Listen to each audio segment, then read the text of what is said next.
اعوذ باللہ من الشیطان الرجیم بسم اللہ الرحمن الرحیم۔ اللہ تبارک و تعالیٰ کے نام سے شروع جو بڑا مہربان اور نہایت رحم کرنے والا ہے۔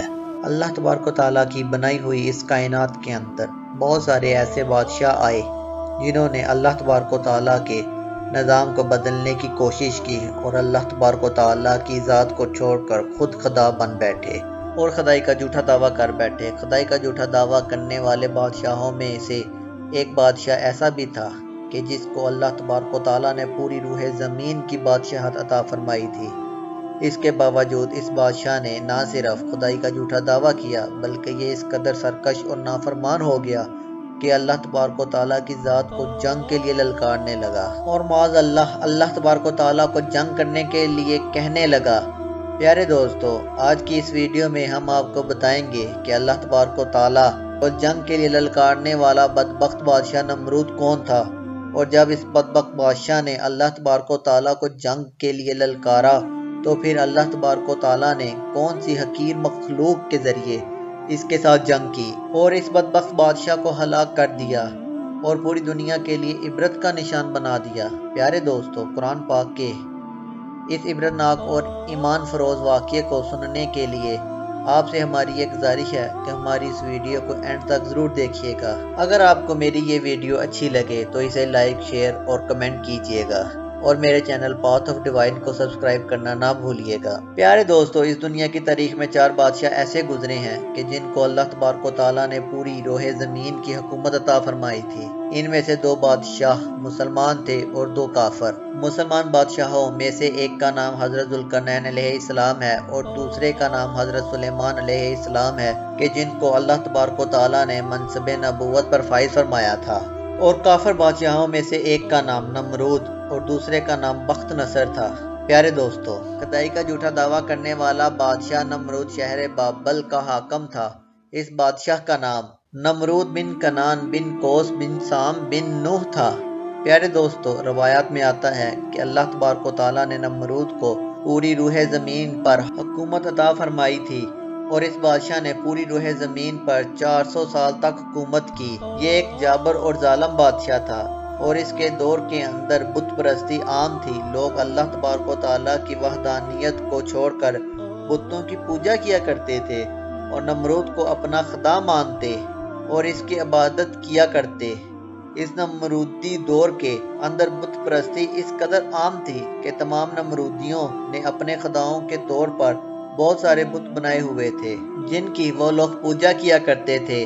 اس کے ساتھ ساتھ نمرود خود کو بھی خدا کہلواتا اور لوگوں کو اپنی پوجا کرنے کا حکم دیتا۔ اس قوم کی ہدایت کے لیے اللہ تبارک و تعالیٰ نے اپنے پیارے پیغمبر حضرت ابراہیم علیہ السلام کو مبعوث فرمایا۔ کفر و شرک اور بت پرستی کے اس دور کے اندر حضرت ابراہیم علیہ السلام واحد شخص تھے جو اللہ تبارک و تعالیٰ کی وحدانیت پر ایمان رکھتے تھے اور بتوں کی بجائے اللہ تبارک و تعالیٰ کی عبادت کیا کرتے تھے۔ حضرت ابراہیم علیہ السلام نے جب اس قوم کو اللہ تبارک و تعالیٰ کی ذات کو چھوڑ کر بتوں کی پوجا کرتے ہوئے دیکھا تو حضرت ابراہیم علیہ السلام نے اس قوم کو ہدایت کی طرف بلایا اور بتوں کی پوجا کرنے کی بجائے اللہ تبارک و تعالیٰ کی عبادت کرنے کا حکم دیا۔ حضرت ابراہیم علیہ السلام نے اپنی قوم سے فرمایا کہ اللہ تبارک و تعالیٰ کی ذات ایک ہے اور ہمیں اسی کی عبادت کرنی چاہیے، لیکن یہ نمرودی قوم اپنے کفر و شرک سے باز نہ آئی اور اسی طرح بتوں کی پوجا کرتی رہی۔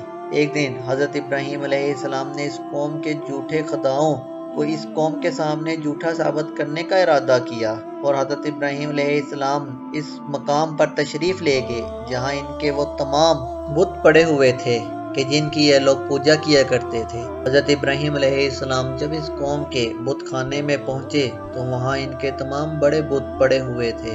حضرت ابراہیم علیہ السلام نے ان کے تمام بتوں کو توڑ دیا اور تمام بتوں کو توڑنے کا الزام ان کے بڑے بت پر لگا دیا۔ اس کے بعد جب تمام نمرودی اپنے بت خانے میں واپس آئے تو انہوں نے اپنے بتوں کو ٹوٹا ہوا دیکھا۔ نمرودی قوم اس بات کو اچھی طرح جانتی تھی کہ ہمارے اندر صرف حضرت ابراہیم علیہ السلام ہی وہ واحد شخص ہیں جو بتوں کے خلاف باتیں کرتے ہیں اور بتوں کی بجائے اللہ تبارک و تعالیٰ کی عبادت کرنے کا حکم دیتے ہیں۔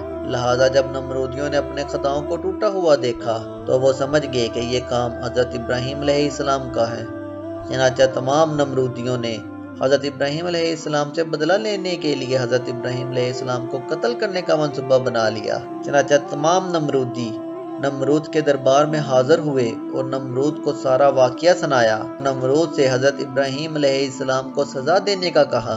इस तरह नमरूद ने जब ये बात सुनी तो वो आग बगोला हो गया और इसने एक मुकाम पर आग जलाने का हुक्म दिया। नमरूद ने हुक्म जारी किया कि एक वसी मैदान के अंदर आग जलाई जाए और इसके अंदर हज़रत इब्राहीम अलैहिस्सलाम को डाल दिया जाए। चनाचा नमरूद के हुक्म के मुताबिक ऐसा ही किया गया। दूर दराज से बहुत सारी लकड़ियों को इकट्ठा किया गया और एक वसी मैदान के अंदर जमा किया गया और इनके अंदर आग जला दी गई। हज़रत इब्राहीम अलैहिस्सलाम को सज़ा देने के लिए जो आग जलाई गई थी वो इस कदर ज्यादा थी कि इसके शोले आसमानों को छू रहे थे। प्यारे दोस्तों, जब नमरूद के हुक्म के मुताबिक एक वसी मैदान के अंदर आग को जला दिया गया तो इसके बाद हज़रत इब्राहीम अलैहिस्सलाम को इस आग के अंदर डाल दिया गया। जैसे ही हज़रत इब्राहीम अलैहिस्सलाम इस आग के अंदर तशरीफ लाए तो अल्लाह तबारक व तआला ने फौरन आग को हुक्म दिया कि ए आग, तू हज़रत इब्राहीम अलैहिस्सलाम पर ठंडी और सलामती वाली हो जा। तो वो आग अल्लाह तबारक व तआला के हुक्म के मुताबिक हज़रत इब्राहीम अलैहिस्सलाम पर ठंडी और सलामती वाली हो गई। हज़रत इब्राहीम अलैहिस्सलाम अरशाद फरमाते हैं कि मैं जितने दिन आग में रहा इतने दिन मैं अल्लाह तबारक व तआला के खास फजल और रहमत में था, और जो सुकून अल्लाह तबारक व तआला की तरफ से मुझे आग के अंदर अता किया गया वो इससे पहले कभी ना था। प्यारे दोस्तों, कुछ दिनों के बाद हज़रत इब्राहीम अलैहिस्सलाम इस आग से जिंदा बाहर तशरीफ ले आए। ये मंजर देखकर तमाम नमरूदी हैरान रह गए, लेकिन इसके बावजूद नमरूद और नमरूदी कौम अल्लाह तबारक व तआला की वहदानियत पर ईमान ना लाई और इसी तरह अपनी बुत परस्ती के अंदर मुब्तला ही रही थी। लेकिन इसके बावजूद हज़रत इब्राहीम अलैहिस्सलाम अपने अहद से पीछे ना हटे और मसलसल अपनी कौम को हक की दावत देते रहे। हज़रत इब्राहीम अलैहिस्सलाम ने नमरूद को 12 दफ़ा समझाया और अपने कुफ्र शिर्क से बाज आने और अल्लाह तबारक व तआला की वहदानियत पर ईमान लाने का कहा। हज़रत इब्राहीम अलैहिस्सलाम की ये बात सुनकर नमरूद अल्लाह तबारक व तआला की वहदानियत का इनकार करने लगा और हज़रत इब्राहीम अलैहिस्सलाम से मुनाज़रा करने लगा और हज़रत इब्राहीम अलैहिस्सलाम के सामने नमरूद ने खुदाई का दावा कर दिया। नमरूद ने हज़रत इब्राहीम अलैहिस्सलाम से मुनाज़रा करते हुए ये सवाल किया कि तेरा रब कौन है? तो हज़रत इब्राहीम अलैहिस्सलाम ने इरशाद फरमाया कि मेरा रब वो है जो ज़िंदगी और मौत देता है। ये बात सुनकर नमरूद मुस्कुराने लगा और हज़रत इब्राहीम अलैहिस्सलाम से कहने लगा कि ये तो मैं भी कर सकता हूँ। चनाचा नमरूद ने तकब्बर के साथ 2 कैदियों को बुलाया जिनको सजाए मौत हो चुकी थी।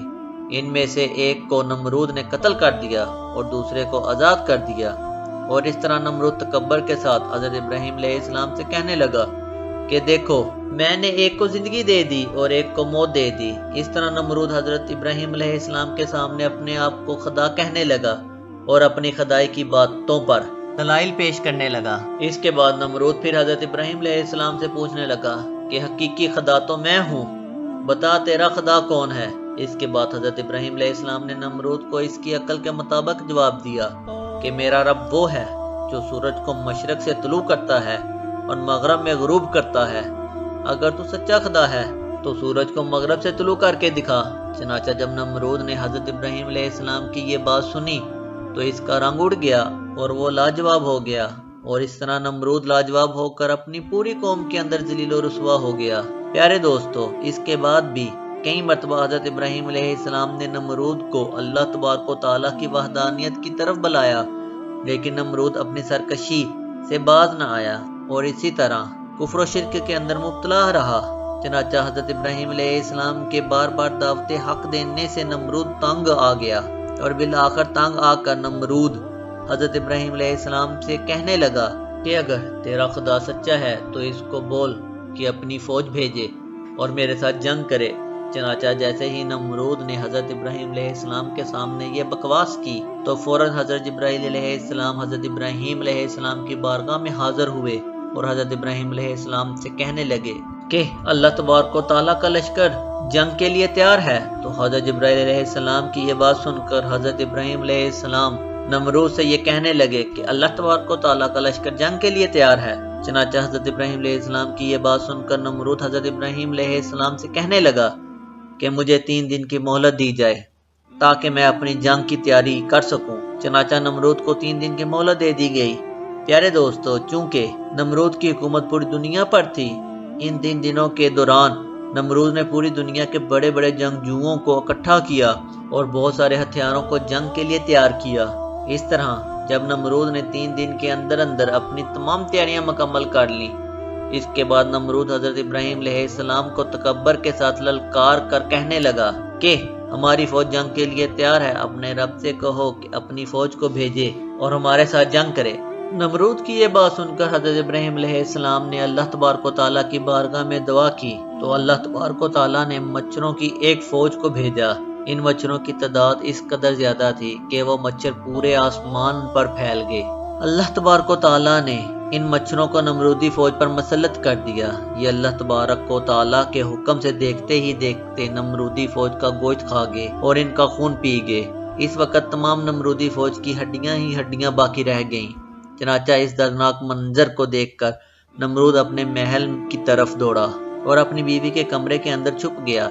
इसी दौरान अल्लाह तबारक व तआला के हुक्म से एक लंगड़ा मच्छर नमरूद के घर में दाखिल हुआ। नमरूद ने जब इस मच्छर को देखा तो अपनी बीवी से कहने लगा कि ये है वो मखलूक कि जिसने हमारी फौज को हलाक कर दिया है। चनाचा इसी गुफ्तगू के दौरान वो लंगड़ा मच्छर अल्लाह तबारक व तआला के हुक्म से नमरूद की नाक में दाखिल हो गया और वो लंगड़ा मच्छर नमरूद के दिमाग को चाटने लगा। जब वो मच्छर नमरूद के दिमाग को चाटता तो इससे नमरूद को इस कदर तकलीफ होती कि नमरूद अपने सर को दीवार पर मारने लग जाता। इस तरह अल्लाह तबारक व तआला के हुक्म से वो लंगड़ा मच्छर ही है जो नमरूद के दिमाग में कई दिनों तक रहा। इस वक्त नमरूद ने अपने महल के अंदर ये हुक्म जारी कर दिया कि जो भी मेरे महल के अंदर दाखिल हो वो पहले नमरूद के सर पर जूते मारे। और इस तरह जूते मारने के बाद नमरूद को कुछ देर के लिए आराम महसूस होता, लेकिन कुछ देर बाद फिर दर्द महसूस होना शुरू हो जाता। इस तरह अल्लाह तबारक व तआला ने नमरूद को एक हकीर और लंगड़े मच्छर के जरिए सजा दी। नमरूद अपने सर को सलाखों के साथ पीटता रहता, यहाँ तक कि अल्लाह तबारक व तआला ने इसको दर्दनाक मौत अता फरमाई और ये अपने सर को दीवार पर मारता मारता हलाक हो गया। वो नमरूद जो पूरी दुनिया पर हुकूमत करने वाला बादशाह था और वो नमरूद जो अल्लाह तबारक व तआला को तकब्बर के साथ जंग के लिए ललकार रहा था, इस नमरूद को अल्लाह तबारक व तआला ने एक हकीर और लंगड़े मच्छर के साथ हलाक करवाया और पूरी दुनिया के लिए इबरत का निशान बना के रख दिया। बेशक अल्लाह तबारक व तआला हर चीज पर कादिर है।